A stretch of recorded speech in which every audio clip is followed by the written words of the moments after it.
Harish Harish Harish contractions ஆரம்பிச்சிட்டு நினைக்கிறேன்.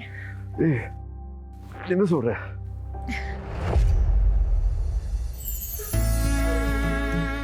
பாட்டி உங்க கொள்ளு பேத்தி பாருங்க.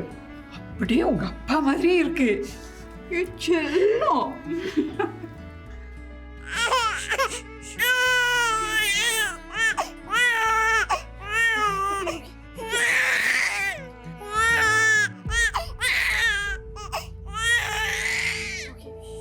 சந்தியா என்னாச்சு?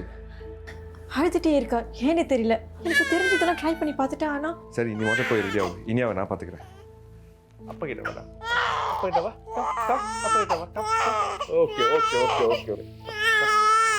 ஓ சந்தியா நான் பார்த்துக்கிறேன். Okay okay okay. அப்பா பாரு. அப்பா பாரு.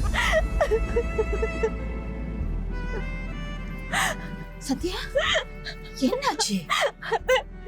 என்னால இனிமே முடியல, ரொம்ப கஷ்டமா இருக்கு. இனியா எப்போதும் அழுதுட்டே இருக்கா. அவன் ஏன் அழுறாங்கிறது எனக்கு தெரியல. ஒவ்வொரு தடவை வாழும்போது அவளுக்கு என்ன செய்யணுங்கிறது தெரியாம அந்த குற்ற உணர்ச்சி என்ன ரொம்ப பாதிக்குது.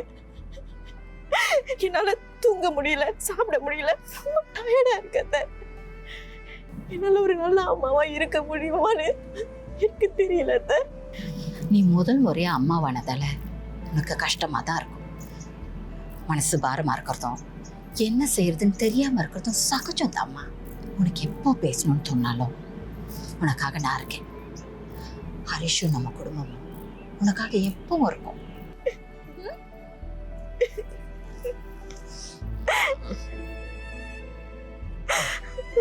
ஹரிஷ், நான் சந்தியா கிட்ட சொன்னேன், அவ எப்போ வேணாலும் என்கிட்டயோ இல்லை நம்ம குடும்பத்துக்கிட்டயோ வரலான்னு. அது உனக்கும் தான் ஹரிஷ்.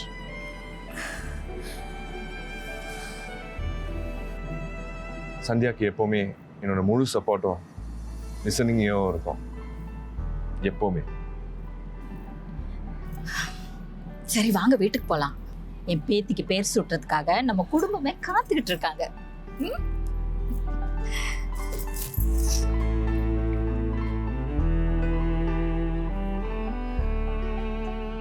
நமக்காக நான் இருக்கேன்.